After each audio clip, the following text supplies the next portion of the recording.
Welcome to the Optimistic Curmudgeon, where the best ideas win. You're listening to a show that is all about ideas, about the search for wisdom and knowledge through conversation. My guests all have something to say and have the credentials to say it persuasively. Here, the conversation continues. Thank you for joining me for Season 7 of the Optimistic Curmudgeon. I want to thank America's Christian Credit Union for sponsoring today's episode. Human life is precious at every stage, no matter what the secular narrative may say. Our friends over at America's Christian Credit Union understand this, and that's why they are partnering with the pro-life diaper company Every Life to get diapers to moms who are choosing life. From now until January 31, 2025, ACCU will donate a box of Every Life diapers to a Christian Pregnancy Resource Center for every new member who opens a checking account using promo code EVERY. That's promo code EVERY with all caps. I know the idea of switching banks can seem like a hassle, but right now is the time to partner with people who support and uphold our values, not work against them like so many banks do. Plus, the EVERY promo code will also get you a $100 bonus new member bonus. Learn more at americaschristiancu.com/every. That's americaschristiancu.com/every. And you can find that link in the show description for this episode. And now, this week's interview on the Optimistic Curmudgeon. I'm your host, Josh Herring. Today, my guest is James Orr, Associate Professor of Philosophy of Religion at the Faculty of Divinity at Cambridge University. That's a position that James took up after 4 years as a MacDonald Postdoctoral Fellow at Christ Church, Oxford. He holds both a PhD and an MPhil in Philosophy of Religion from the University of Cambridge, as well as a BA in Classics from Balliol College, Oxford. Dr. Orr's research interests include Husserl and the background to early movements in German phenomenology, Heidegger's critiques of theology, and Kant's pre-critical appeals to teleology, the union of mystical theology and scholastic metaphysics in Edith Stein's later writings, and in the analytical tradition, contemporary debates between David Lewis and David Armstrong on the metaphysics of natural laws and causal powers. In addition to his copious academic research interests, Dr. Orr is also on the board of directors for the Roger Scruton Legacy Foundation, which we'll be discussing today. James, welcome to the Optimistic Curmudgeon. Thank you for having me. It's a delight to be with you. It really is. I so enjoyed getting to meet you at NatCon, and then you were so gracious to be willing to come on to the show. I'd love it if we could start with how you first discovered Sir Roger. Did you have a chance to meet him? Did you encounter him through his writings? What's your story with Sir Roger? I think I probably first became aware of him in the early noughties, in the period immediately after 9/11. I remember reading his lovely little book called The West and the Rest, which amidst all the sort of clashing symbols that followed 9/11 on the question of Islam and political Islam, it was the most sort of ironic and nuanced and historically sensitive treatment of Islam and Islam in the West. And so he first came on my radar then.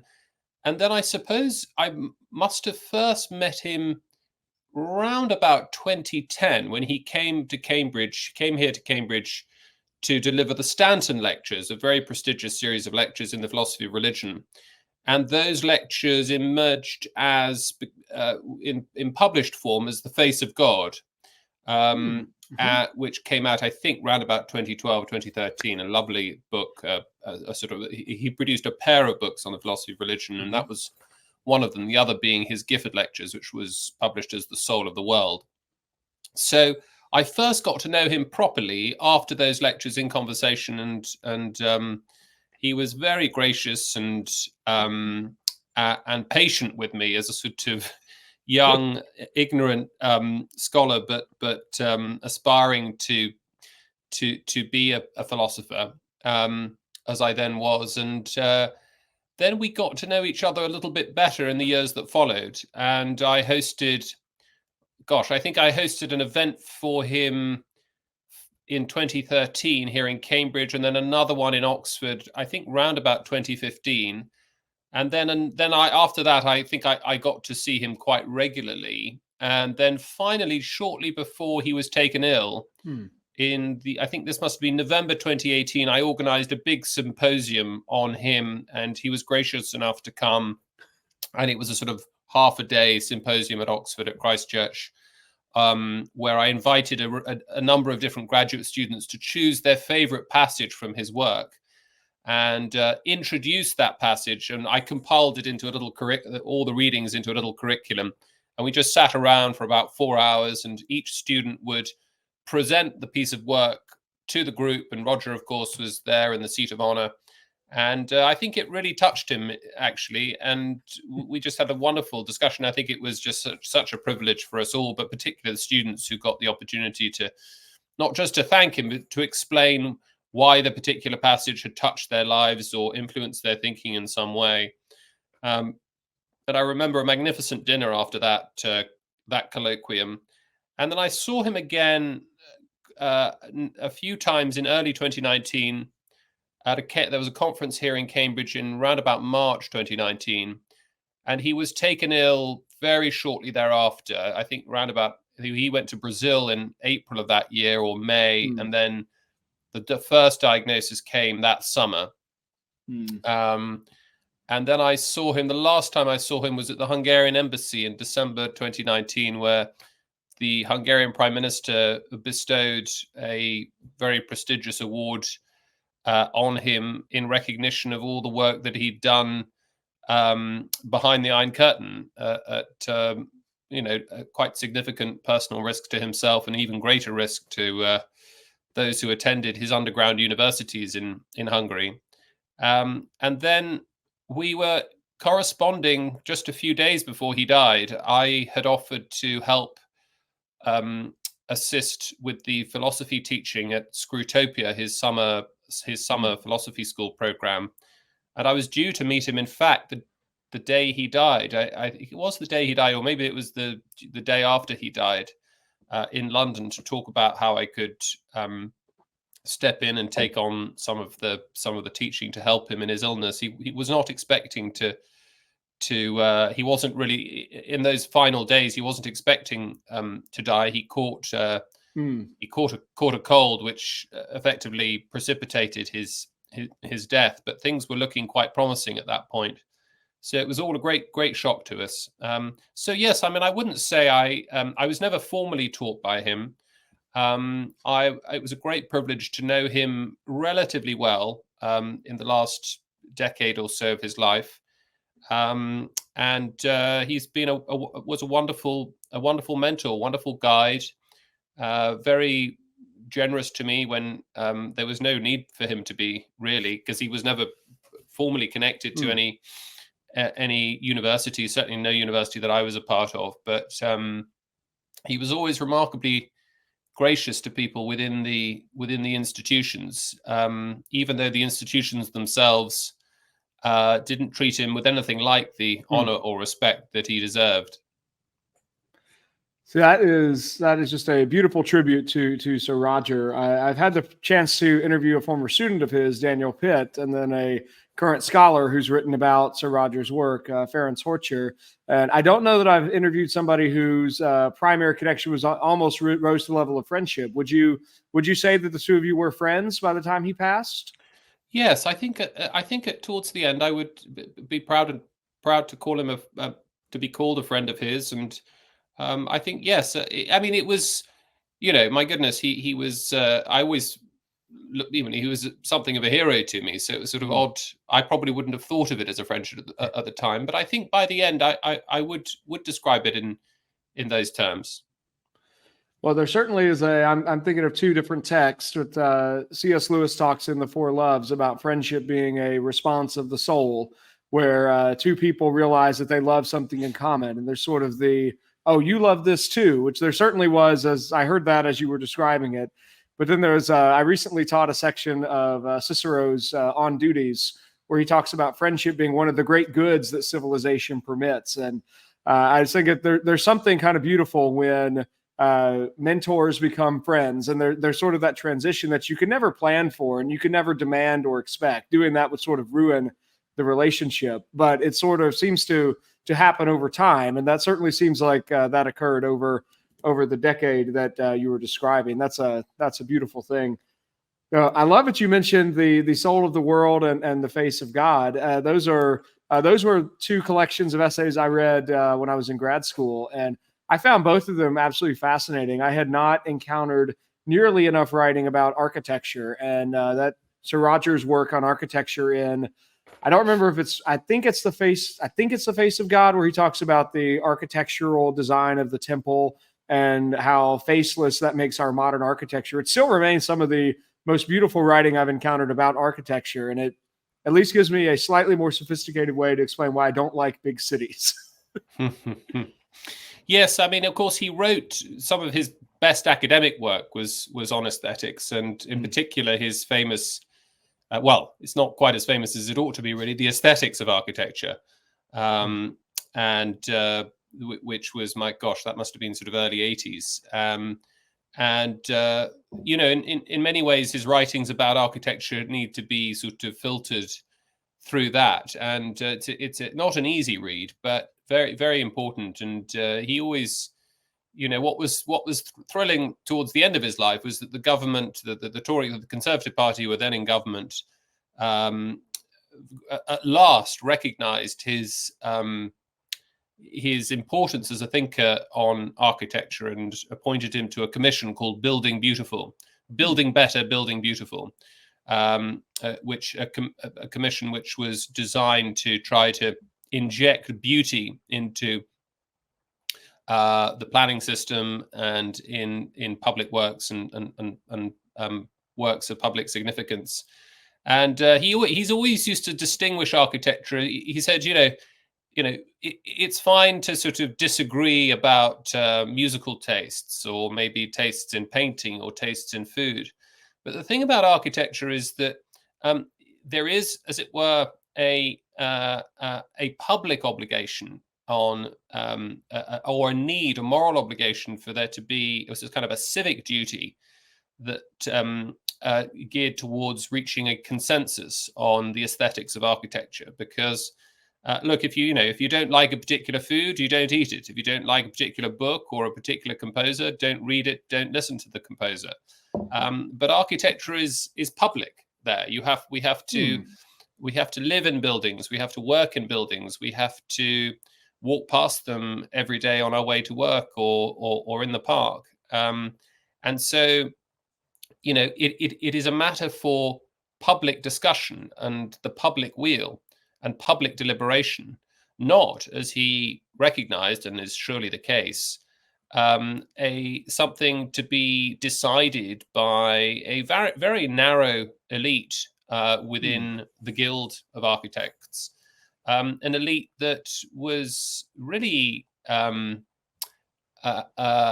know, within which there was hardly any kind of diversity of perspective. And as he would often note, you know, the greatest architects of our age, or the most highly paid architects of our age, would construct monstrosities that they would never live in themselves. And indeed, you know, most of the great English architects would build these sort of brutalist, post-brutalist monstrosities, but always end up living and working often in fancy Georgian townhouses. Yeah, that is such an interesting contrast. I think it's another place where Sir Roger's thought seems there's so much that's in common with American conservatism, and yet he also seems to have a larger role for either, I don't know if the right term is a communitarian focus or a local government input. But if I'm thinking about that notion of architecture as public, that then puts that in the realm of some level of government to kind of oversee that architectural development and design, which most of American conservatism, to my knowledge at least, has not had much room for thinking through either about the very nature of how do we make beautiful towns and beautiful buildings, much less how do we oversee the construction of that beauty on the level of a city or a state, much less a nation. Well, I'm not sure about that. I mean, I know that there's at least one very fine architecture school focusing on more classical or modernist approaches to architecture. That's Notre Dame. There may be one other as well, but there are none in the UK. And I think maybe one at most in continental Europe. And of course, there are all sorts of initiatives. I mean, if somebody was mentioning the other day that the Jefferson Memorial, which Roosevelt pushed through, was actually built in the 1930s, which astonished me. I assumed it was from the 19th century. And of course, there was President Trump's executive order in the twilight of his administration. This must have been around about early 2020, I think, that tried to introduce a requirement that all civic structures be, as it were, elaborated within the sort of classical vernacular, a sort of historic vernacular, which I thought was impressive. I mean, in some ways that politicized the issue rather unhelpfully. I think one of the interesting features of this particular area is that actually it's beauty in public buildings and the sort of the expression of civic character. It is not, or at least should not be, a party political issue. It's one that commands consensus really across the board between men and women, working class and middle class, and left and right. It's interesting you should talk of the communitarian dimension. I mean, I've never really thought of Roger as a communitarian, and I was, just as you were saying that, wondering why I didn't, because on the face of it, he does seem to fit very naturally within that communitarian sort of anti-liberal tradition, you might say, or let's say a tradition that self-consciously differentiates itself from liberalism. And I think the answer to that is that what distinguishes Roger, if he is a communitarian, is that communitarians tend to think of what is distinctive to a particular community and what needs to be protected within a particular community, and what is the fruits of the tradition of the particular community in question, as Alistair MacIntyre or Charles Taylor might have it, is actually often expressed in a rather rootless way. So MacIntyre will talk in Aristotelian terms about about narrative, perhaps, or about the stock of virtues and vices that shape the moral temperament and character of a community. That's very, put that way, you can see almost immediately, in the context of your question about architecture, why Roger is not a communitarian, at least in that sense. And the reason is that he thought the community is first and foremost grounded in place, in actual concrete, physical, in the earth, and in particular buildings and in villages and in the land, which communitarians, I think, have oddly been quite sort of tone-deaf about.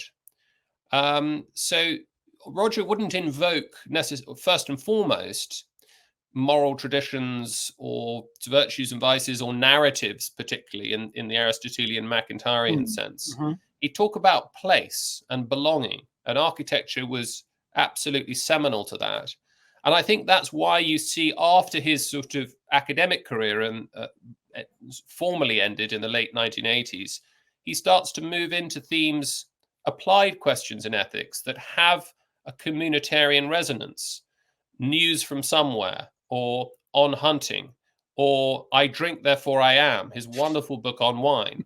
And he makes that point early in the first couple of chapters, I think, in that book on wine, that wine is one place that can never be, one experience, the drinking of wine is one experience that can never be detached from place. It's wine always comes from a particular vineyard. It comes from a terroir, as the French call it, which is not the case with most other drinks and most other foods. I mean, we can have sushi in London and tapas in Washington, but you can only, when you're drinking red wine, it doesn't matter, French wine or a Burgundy, it doesn't matter where in the world you're drinking it. You're drinking Burgundy, you're drinking the land. And so, in a way, I think he was much more of a concrete communitarian than any of the, as it were, communitarians who are recognized as such in the textbooks. Well, that all certainly fits. It reminds me of one of my favorite passages at the very end of Russell Kirk's book, Enemies of the Permanent Things, where for everything that Kirk says in that book about norms that are clearly picking up on a natural law tradition that should apply somewhat universally, he then turns at the very end of the book and says, but all of this must be applied in every particular context. And all of these norms are expressed in a unique national and local context. And that really, I think that it checks some of his love of a natural and universal sense of what is right, because he wants to see that always applied in a very particular way. And that seems to be something that he and Sir Roger probably had in common then. Well, I don't know. I think I would say that's exactly something they don't have in common. I think you might say that Roger is the precise reverse of that kind of Kirkian vision. And here's why. I think Roger did not start with the permanent things in the way that Kirk does. He starts with the particular things, and he's quite agnostic about the way in which particular things refract or diffuse the eternal. He would talk, he would tread very lightly on the questions of, in fact, we had many arguments about this. I normally lost, but I mean, I was whenever I tried to make points that were rooted in a more natural law tradition, or took for granted that what he loved in the particular was the instantiation of the beautiful, the true, the good, being itself, understood as the medievals would understand those as transcendentals, he would always start rolling his eyes when I talked like that. And there is a sense in which really the kind of natural law tradition, or anything before Kant, was something which was really just sort of confusion and delay. It was obscurantism. It was a bit muddy. And it wasn't until Kant that really sort of clear philosophical thinking got underway. And with Kant, I think with his sort of devotion to Kant and all the philosophy downstream of Kant in both the analytic and continental traditions, there is that slight allergic agnosticism to talk of permanent things in the Kirkian sense. That is really interesting. I really want to follow that tangent, but I'm gonna stick with our original plan. We might have to circle back to that, but I want to ask you about the Roger Scruton Legacy Foundation. Did you get connected with the foundation at the same time as you were becoming friends with Sir Roger, or were those two separate things? How did that connection come about? Well, when he died in January 2020, it came as a shock to all of us, and of course to his family first and foremost, and to his immediate circle of friends, and then and to all of those who loved and admired him. And immediately a whole range of sort of conversations began as to how we could memorialize him, how we could honor him and celebrate his legacy and ensure that his legacy persisted. I think the foundation began to emerge, if I recall correctly, around about 2021. Of course, the plague struck in March 2020, so we were all in lockdown for long, protracted periods. But the conversations at least began then. I had the idea to set up some lectures in Oxford at the Sheldonian Theatre that we wanted to launch that year, October 2020, but of course it was impossible because of the government restrictions. But those did get underway in 2021. And then the foundation itself got going, I think, as I said, around about 2021. Jonathan Gaisman, who's a distinguished barrister and a brilliant writer on musical composers and on classical music here in England, was invited by Roger's widow, Lady Sophie Scruton, now Lady Sophie de Courcy, to chair, to oversee the establishment of the foundation. And Jonathan chairs the foundation brilliantly. Lady Sophie is a trustee, and they very kindly asked me to be one too. We've also got the the writer and expert on architecture, Samuel Hughes, who worked with Sir Roger on the Building Beautiful project and has many ways is developing his legacy there, and he's a fine scholar in his own right. We've got Jessica Douglas Hume, who's an old friend of Roger's and worked with him behind the Iron Curtain in the 1980s, wrote a wonderful book about her experiences there. And Fisher Diderian is an honorary trustee in many ways. Fisher runs the US Roger Scruton Legacy Foundation, and really Fisher has done most of, I would say, the heavy lifting and the planning and the logistics, and a lot of the ideas sort of come from him. And he's been a wonderful addition. So that's the board, and yes, as I said, I think everything began to crystallize. It crystallized as a charity dedicated to stewarding the Scruton legacy in or around 2021.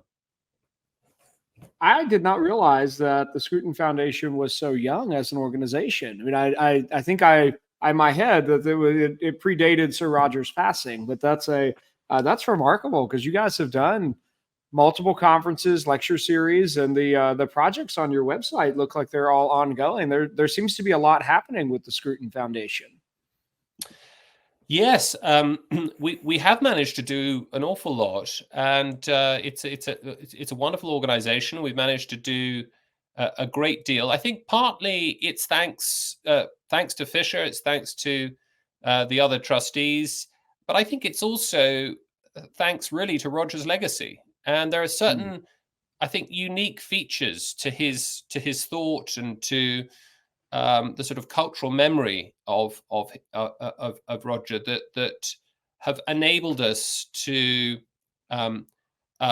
organize the range of events and activities we've been able to, particularly a range of different topics. I think there are very, very few thinkers like him, very few thinkers where you could organize, as it were, a wine tasting or a trip to the opera.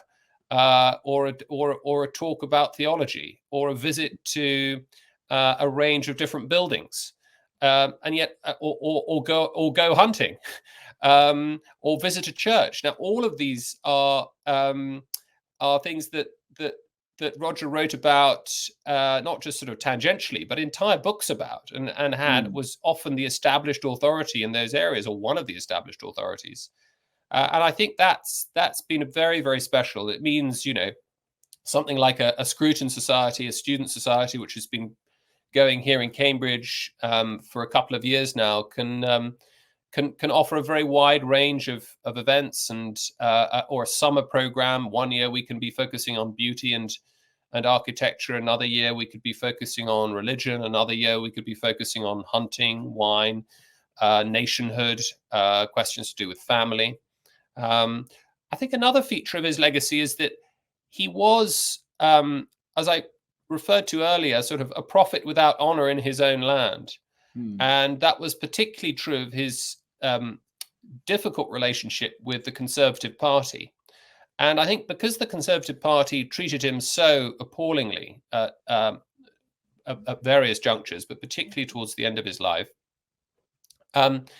he is not seen as a party man. So, as it were, it's possible to be a Scrutonian conservative without necessarily thinking of yourself as a Tory, as a dreaded Tory. And another feature I think that's important is his relationship to religion. He had this sort of famous ambivalence towards religion. He had enormous respect for it. He wrote more brilliantly about it than most theologians.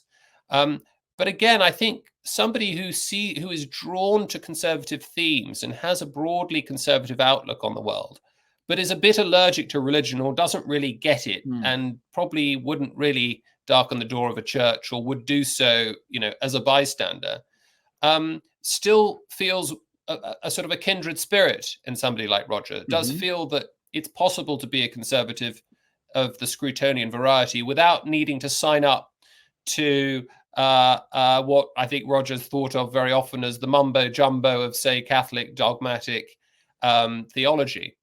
And so I think all of those features has helped. It's really, we've been working very hard within the foundation, but it's just a wonderful legacy to be stewarding. It's such a generative and fertile legacy to be stewarding. It opens up so many options and possibilities that I think would be, I can't think of another figure, of another sort of public intellectual whose legacy could be applied with that kind of range. I mean, to give you an example, last summer we performed an opera that Roger had written called Anna, and it was performed. It was just one performance. It was quite an investment financially, but it was an enormous success. And this was just an opera that he'd written that was just lying in a bottom drawer that Lady Sophie had sort of excavated. And it was put on to great success, and everybody went along and had a wonderful time. Nobody was talking philosophy. Nobody was talking about technical aspects of the aesthetics of architecture. And so I think that's made our job a lot easier than would be the case, I think, with many other with memorializing other public intellectuals. I'm sure that's true. I think each book I've read from Sir Roger, there seems to be I don't know if this is true for every book. I made it through halfway through his really big tome on sexual desire. That might be the exception to what I want to say. But most of his works that I've read, there seems to just be his own fascination with the subject and his own interest and joy in the subject seems to come through when he's writing about opera, when he's writing about paintings or light, or the trying to describe the sublime. His own joy in that seems to radiate. I think what you were describing as kind of the richness of this legacy seems to me to come through in the mission statement for the Scruton Foundation. I pulled this one off of y'all's website. The Roger Scruton Legacy Foundation aims to establish the legacy of Sir Roger Scruton through supporting the conservation, care, and continuation of humane wisdom and culture from the Western tradition. There's at least 5 different domains there in that in that mission statement alone. And we've got legacy, we've got conservation, care, and continuation, which seem to all be 3 different kinds of activities. But then we've got humane wisdom and culture that are both from the Western tradition, and there's something very vast and wonderful happening in there. I think it's a testimony in part to the skill of a very, very accomplished generalist as opposed to the typical specialist in academia. I mean, Sir Roger was able to take his interests and passions into so many different directions. Any thoughts, anything in particular you want to say about the mission statement? Or I really want to ask you about this cultivating a green philosophy here in a moment, because that just seems so out of left field. I'd love to know more about that. Before we get there, anything you want to say about the mission statement? Yes, I mean, I think the mission statement, it's drafted deliberately broadly to the scope of what we're trying to achieve through the work of the foundation is effectively captured in that very sort of expansive vision statement. And yes, I mean, care, continuation, conservation, those are really, I would see actually facets of the same task. And the West is often this rather sort of monolithic, indeterminate structure and a construct for many people. But again, I was just to go back to the first book that I ever read of his, The West and the Rest, in 2002, a short little book. I mean, actually, he probably wrote as well as anybody about what's involved in trying to pin down what we're talking about when we're talking about the West. And yes, the sort of humane philosophy, that's a phrase that's becoming, gathering more and more currency. I'm thinking of the work here of Roger's friend, John Cottingham, who's just published a book, I think, on humane philosophy. And I think there's even a center for humane philosophy in Oxford, which Roger spoke at towards the end of his life on personhood, connected with the themes of the lovely little book on personhood he wrote for Princeton University Press, I think in about 2016, 2017. So yes, that's the broad vision. And I would say, just to pick you up on one thing, I mean, he was a generalist in one sense. I mean, from 1989, 1990 onwards, he was not, as far as I know, ever formally employed by a university, at least to be on the permanent full-time teaching staff ever again. And so thereafter, he was really writing for the general public and a burgeoning following, a burgeoning readership who would just sort of read anything he wrote. And in a way, his leaving the university was the making of him, because that's what allowed him to begin to write on topics that just would be impossible, very, very difficult to write about within a university research research-focused context. But if you think, I mean, you mentioned Sexual Desire, which is 1985, if I recall.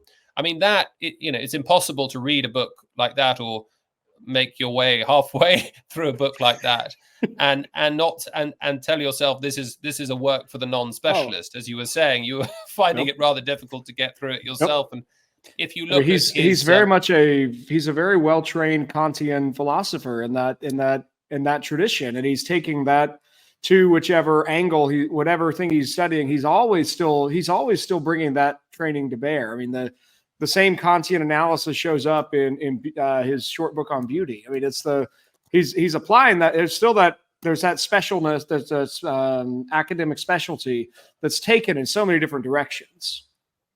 Yes, I think that's absolutely right. So, you've got his wonderful book, The Aesthetics of Music. There's The Aesthetics of Architecture. There's the work on Sexual Desire. I mean, any one of those would have sealed his place within the subdiscipline, the philosophical subdiscipline that he was engaging there. But I'd also note, for example, his lovely little book on Kant from 1980, which he wrote in something like 4 days. I mean, wrote it incredibly quickly.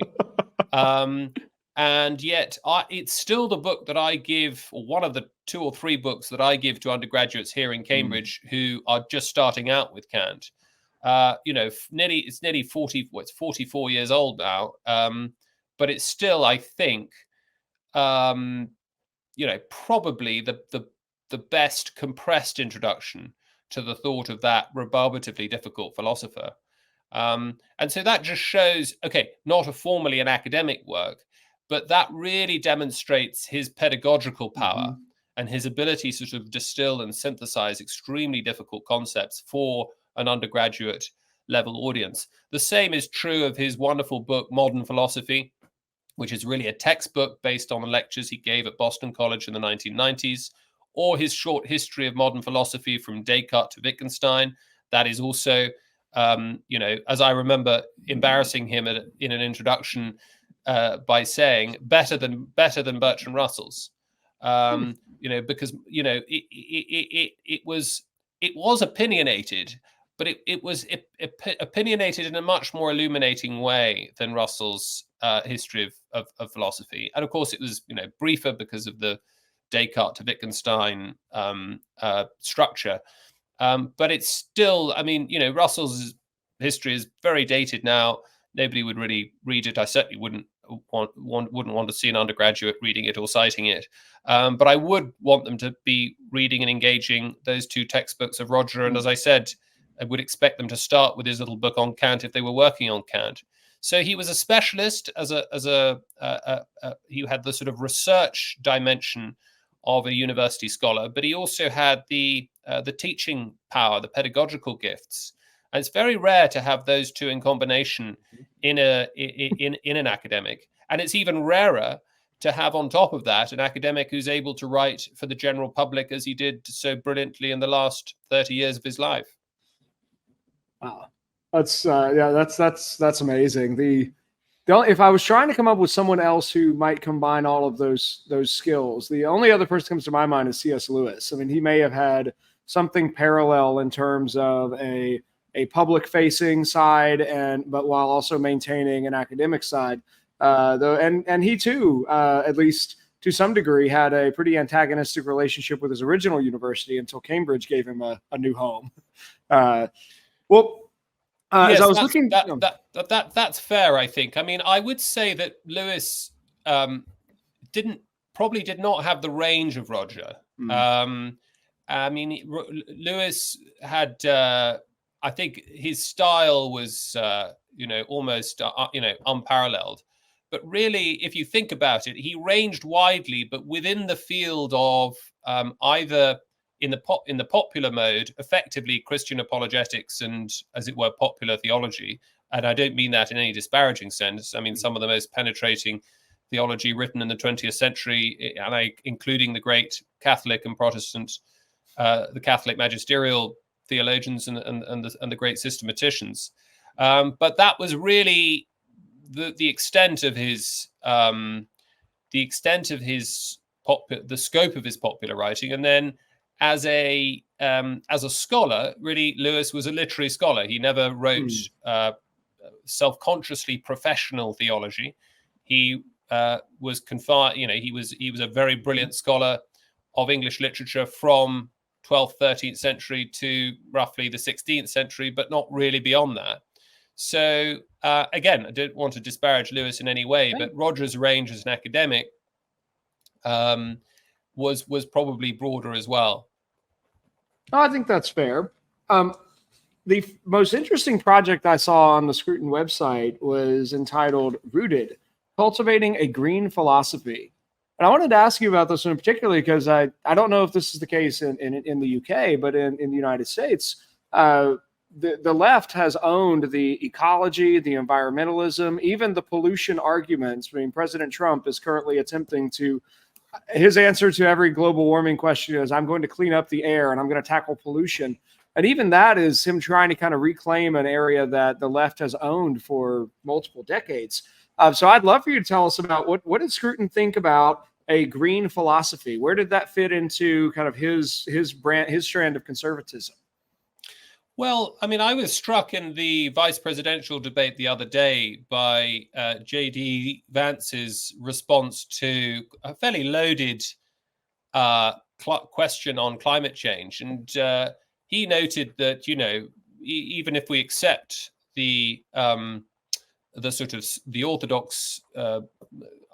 sort of understanding of what's going on with anthropogenic climate change, there are very good arguments, as it were, conservative arguments, to reshore American manufacturing, not least because America is extremely good at doing clean manufacturing, or certainly a great deal better than those nations that over the last few decades have swallowed up a lot of the manufacturing capacity of the flyover states. And I think Roger would have been that's absolutely aligned with Roger's ambition in his great book on green philosophy. I'm not sure what the American title is. In England, it's Green Philosophy, How to Think Seriously About the Planet. Came out in 2011, and it was really the fruit of, in fact, his very happy decade or so in Virginia.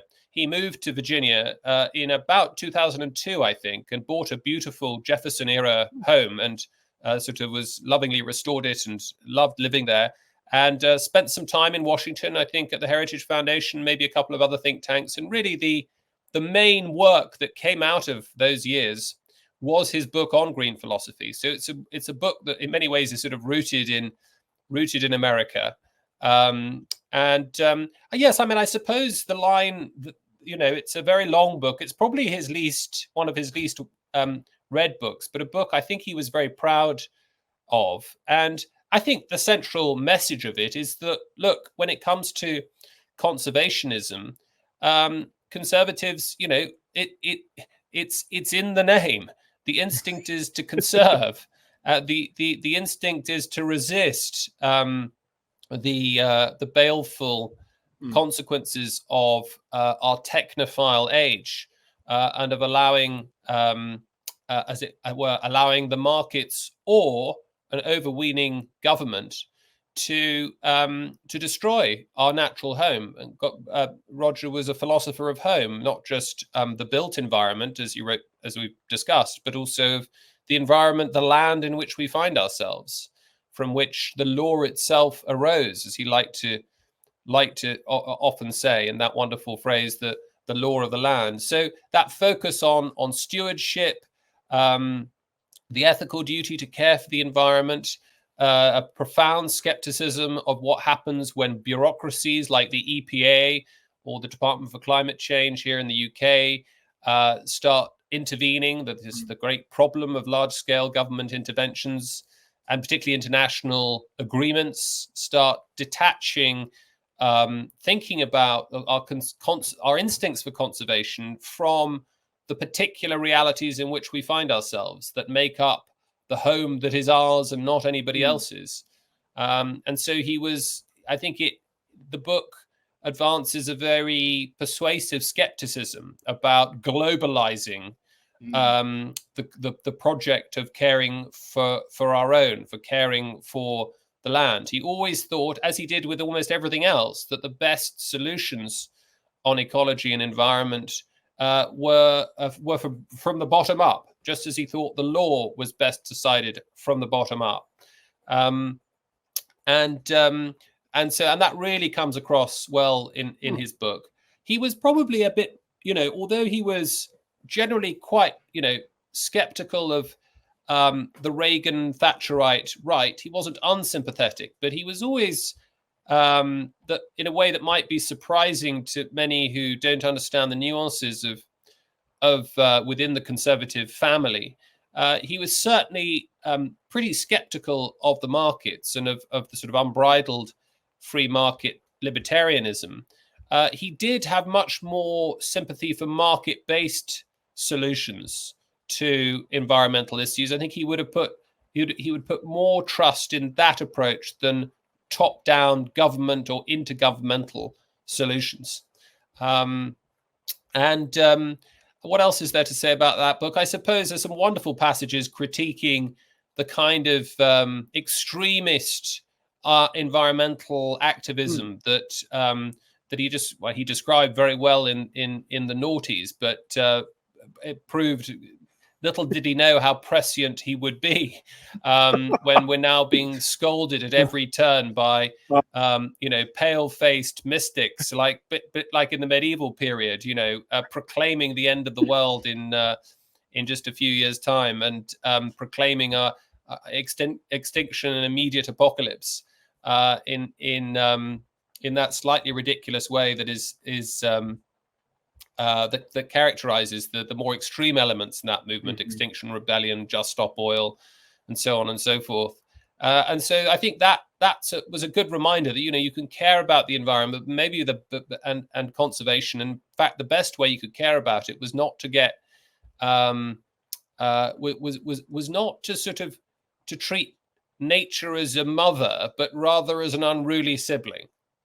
And that's actually a very sort of Christian theological approach, I think, not to sort of deify or divinize nature in the way that the deep ecologists and much of the sort of new hard left ecological thinking would have us. But no, nature isn't just to be left to her own devices. That human beings, that it's good for human beings, as it were, to exercise their stewardship and authority over nature in a way that makes sure that nature flourishes at its best.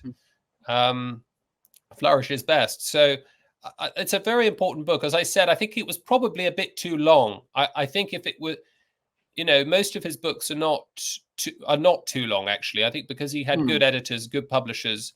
But I'm not sure what happened there. But it's a big, it's almost 500 pages, possibly even more, if I recall. I wonder, it's probably the longest book he wrote after he left the university, with the exception possibly of his big textbook on modern philosophy. I think that's probably true. And I suspect if it was a half as long, it would be, as it were, twice as widely read. Well, fortunately, I'm gonna toss this up on the screen here. We have a live stream viewer who has chimed in that How to Think Seriously About the Planet is the American title. So Great. I'm gonna have to add that to my reading list because it's well worth it. You made a very compelling case. I think I would love for the American right to reclaim the idea of stewardship as our way of thinking about how do we handle our responsibility to the places that we live. And I think you made a very compelling case for Sir Roger articulating that. Yes, well.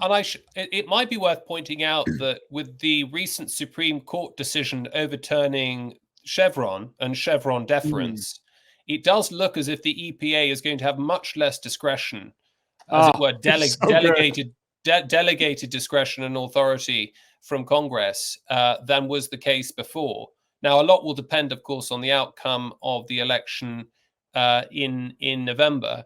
But I hope that we will see a sort of a sea change there and a kind of reining in of the, frankly, it seems to me, I mean, speaking as a foreigner, as a cousin, but a foreigner from afar, that those sort of unbridled powers that don't sit well with democratically delegated authority to Congress are reined in a bit. As a native-born American citizen, I heartily concur and hope that we can get back to some semblance of our duly delegated authority holders actually ruling us instead of their bureaucratically assigned minions handling their responsibilities for them.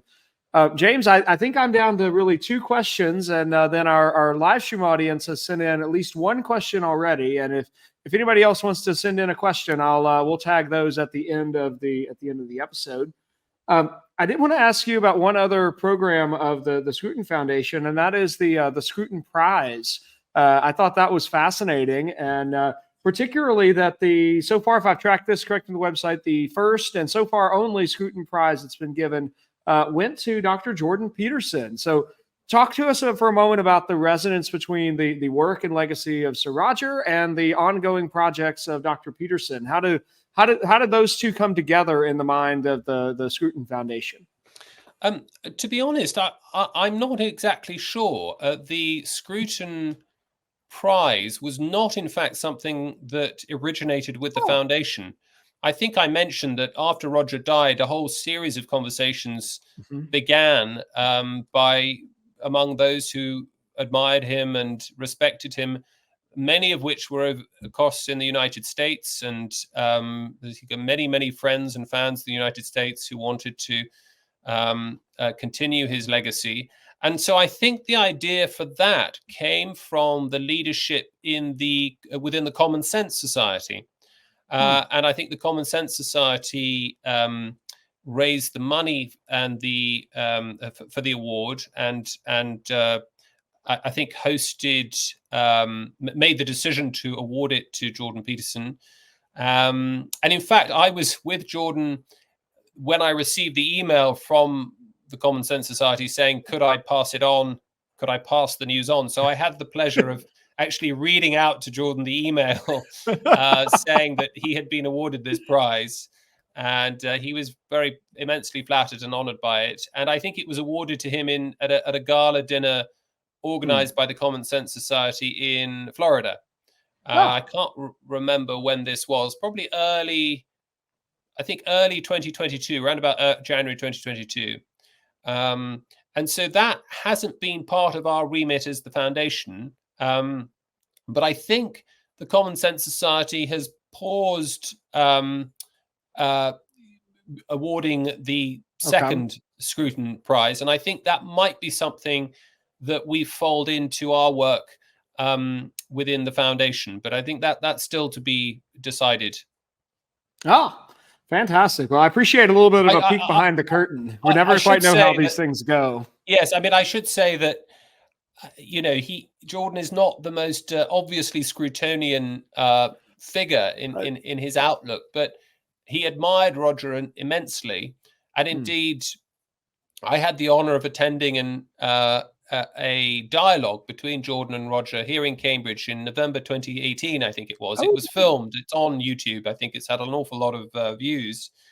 And that was the second time they'd met. There was a lunch in London earlier that year in the summer where I think they met for the first time and got on very well.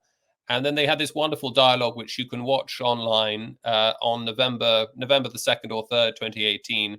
And then we had I think we all had a dinner together afterwards. I mean, I think Roger might have had to leave after the event. I think maybe he wasn't at the dinner. But so Jordan's someone who really enjoyed Roger's work and admired him a great deal. And I think, I think Roger's sort of instincts and thought had an impression on him, made an impression on him over the years. Of course, he's somebody who comes quite late to thinking of conservatism, or certainly thinking of himself as a conservative? Well, as someone who has actually met Jordan Peterson, I would love to ask you to either confirm my prejudices or tell me I am horribly wrong. Because I've watched the Jordan Peterson phenomenon from a distance, and I was teaching high school during his very early rise to fame. I mean, just after his court case in Canada, and then he became a YouTube phenomenon. And then I started seeing kind of conservative voices in America come out supporting him. And my students all wanted to immediately brand him both a Christian and a conservative. And I was like, hold on, guys. I don't really think he's a Christian. I think he's a Jungian. And those are not necessarily the same thing. And I haven't heard him say anything that makes me think he truly understands either the liberal arts tradition or the deep principled history of conservatism. If anything, he's perhaps an ally of conservatism. He is saying a lot of adjacent things, and he's certainly a friend in the very anti-conservative movement today of the majority world. But I've been fascinated. I haven't ordered his book yet. I really want to read his new book that just came out, something about He Who Wrestles with God, and I'm hoping to get a better insight into his thinking there. But he seems so influential, particularly for, I'd say, teenagers and current college students, that I'm quite curious about your thoughts. Like, would you put him as is he actually a conservative, or is there some other way to describe Dr. Peterson? Well, you'd have to ask him. I mean, I think you could say that relatively late in life, he's come towards a more settled position on a range of issues that you could call effectively conservatism. So if you think of, we're talking about Roger's book on green philosophy, I mean, there's almost nothing between them as thinkers on that sort of shopping list of issues and sort of rebuttals to the sort of ecomania that's gripped the left for so many years. But I wonder whether you're probably right that Jordan doesn't have conservative instincts when it comes to questions of home, of nationhood, of sovereignty, of high culture. But Jordan's very good at reading, as it were, reading culture through other lenses, through myth, through popular culture, through nursery rhymes, through children's stories. And I think he's a lot more interested in sacred texts, particularly scripture, than Roger ever was. And one of the few things Roger did not write much about at all. I mean, he would occasionally use scriptural examples now and then, but he never really produced a book like We Who Wrestle with God.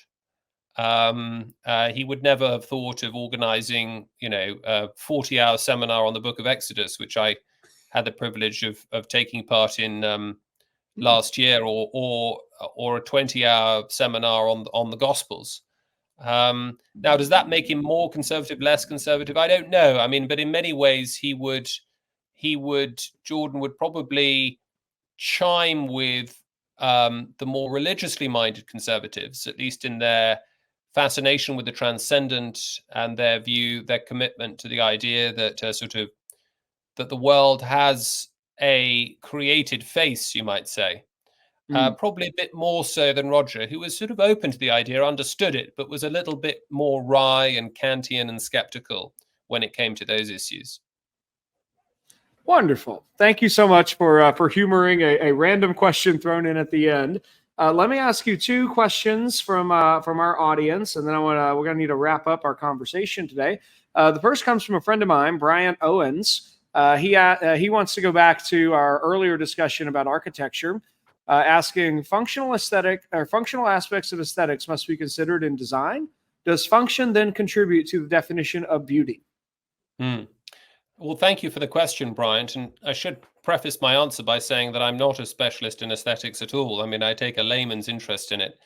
But I think Roger's view, if I can summarize it correctly, was that function must follow form. And where form follows function, you effectively get neither. You get a formless kind of ugliness, and because it's ugly, turns out nobody wants to use it for the function that was intended. Whereas if function follows form, you get both.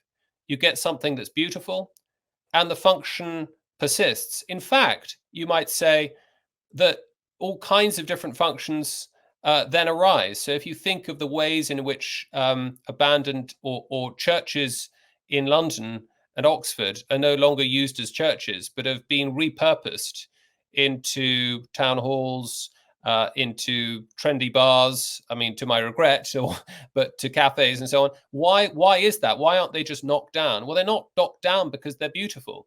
And so not only do they fulfill their intended function for often centuries, but they, in fact, could be put to different functions altogether precisely because form came first.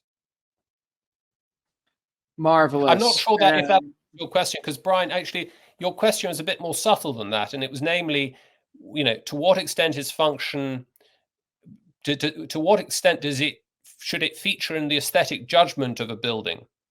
And I suppose my answer to that would be, on the whole, I would have thought that an aesthetic judgment should be primarily anchored in the intrinsic value, a bit like friendship. Friendship has an intrinsic value, as Aristotle says. We shouldn't see friendship as an instrumental virtue. It's just an end in itself. And I think Roger would also have said that beauty is an end in itself. Damn all those Darwinian reductive instrumentalist explanations of along the lines of beautiful peacocks and flowers. But the question then is, what about function? And I suppose there is an elegance. There's something surely aesthetically appealing about the way in which beauty can be fused with function and beauty can be fused with purpose. I think you might say that the function of a beautiful building, it elevates the human condition in the sense that it is being put to the uses that would enhance ordinary human purposes, very ordinary human purposes, and yet in doing so elevates the intrinsic dignity and beauty of human beings themselves. I mean, I was in Vienna in May, and I was again struck. I've been to Vienna many times, but I was again struck by those absolutely stunning Jugendstil underground stations, or what do you call them in America? Subway stations. And they're absolutely mesmerizing. They're just such extraordinary buildings. And they must, 130 years old. Nobody would dream of taking them down. Or take the ordinary telephone box, the telephone box that you would see, sort of iconically British telephone box, or the London bus. Those are just beautiful things. And you can still, if you go to an English village today, nobody uses a phone box anymore, obviously. But many of these villages don't have the heart to pull the phone boxes down.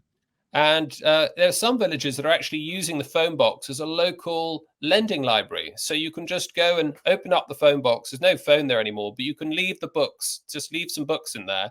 And you can go and browse and take one or two that you want and then bring them back. And again, that's a good example of, as it were, form being so full of beauty that new functions are found for it. Whereas if it had been function first, like the wretched BT phone boxes that replaced the red telephone box in the 90s, they'd be torn down immediately. Nobody's using them as lending libraries. I love that idea of the beauty of a building or structure actually preserving it from destruction. I think that's such a maybe someone listening to this at some point will be making an argument for why we Protestants need beautiful churches again. And that will be an argument for why we should have beautiful churches, that it just might keep the church around for longer. One other question. This comes from our YouTube viewer, username Skippy Top. Why have the Scruton lectures become the Oakeshott lectures? Oh, well, I think the decision, Roger's associations with Cambridge are much, much stronger than they are with Oxford. And he was an undergraduate at Jesus College, Cambridge. He did his graduate studies, his PhD at Cambridge, and he did his junior research fellowship at Peterhouse in Cambridge. And although he had one or two tangential associations institutionally with Oxford in his later years, I think it was felt that right from the beginning that Cambridge was the more natural home for the Scruton lectures. But they began in Oxford partly because of the Sheldonian Theatre, which is just this wonderful, one of the most beautiful and prestigious lecture theatres in the world. And so we thought to make a really sort of an immediate public impact with the project, the Sheldonian Theatre was the best place to begin honouring his legacy in that way. But the hope now is that they will move across to Cambridge, as I said, the university where he had much, much closer biographical ties. Awesome. Well, James, thank you so much for a bit more of the behind the scenes there. And sometimes we see things and don't really know why they've changed locations or changed titles. That's always helpful. I just want to ask you one last question. And you may have already spoken to this over our conversation, but what is your favorite book by Sir Roger? Goodness, that's a very difficult question. Because he wrote, well, I thought he'd written about 40 books, but one of my PhD students is doing his PhD on Roger's thought. And he told me last week that there are up to 80. And I'm not sure I can believe that, but I do trust him. And if he says so, I'm inclined to believe him. It's a very hard question to answer because, when I think of, when I'm thinking religiously or I'm thinking in terms of philosophy of religion, then, I think of the soul of the world and what a wonderful impact that had on my own thinking when it came to religion. But I suppose if I had to single out one, it would either be England and Elegy, his wonderful book on England, or probably, I think I would probably end up with Gentle Regrets, 2006. Because that's really the book in which you most see Roger the person, and it's easy. That's where you really can peer into his mental universe, but also his own life, his own story, his own extraordinary life, really, which is in its way, in microcosm, a history of England since the 1970s, and a history, of course, of all of the great ideological conflicts that have broken out across the institutional and cultural landscape of the West since the 1970s. I think that's the book that, as it were, draws you closest to him, as it were, gets you to, is the way in which the book that really draws you to understand him as a person. To some extent, News from Somewhere does the same. And there are some lovely, very sort of poetic passages in Our Church or in England and Elegy, where he does talk sort of in propria persona, in his own voice. But I think that's the book that most, as it were, conveys Roger's personality and Roger the man. And I think it's probably the book to start with, because it's the book that allows you at kind of a sort of synoptic snapshot of a body of work that is almost a bit too forbidding and paralyzing when one considers it, one's trying to work out where on earth to start. And somewhere between 40 and 80 volumes is an enormous output for anyone, much less a scholar. Well, I'll just add, if I may, Josh, that one of the projects we are hoping to establish at the foundation is a professionally executed bibliography of all of his writings, his published books, his collections of essays, his monographs, of course, his more popular books, but also probably the essays and articles, occasional articles that he wrote that would run comfortably into the hundreds, if not more. And the book reviews and the music reviews. I mean, he was an incredibly prolific writer. He he famously said that he would he would feel unclean if he wrote fewer than 4,000 words a day. 4,000 words a day. Oh my goodness. He would get out of bed, and the first thing he'd do is get to his desk, pick up a pen, and start writing before he did anything else. And he would keep writing until he'd hit his target for the day. And he was very businesslike, very workmanlike, actually. Mm-hmm. I remember him saying he hated writing. He didn't actually enjoy it. But there was a kind of obsessive discipline that allowed him, that enabled him to be extraordinarily prolific and extraordinarily good at it. I mean, he really, even by the 90s, he was writing extraordinarily witty, sharp, muscular prose. But he said he always, this is a comfort to those of us in the academy and to PhD students, graduate students struggling with their own projects, that, it doesn't really ever get easier. But even the greatest among us find it a challenge.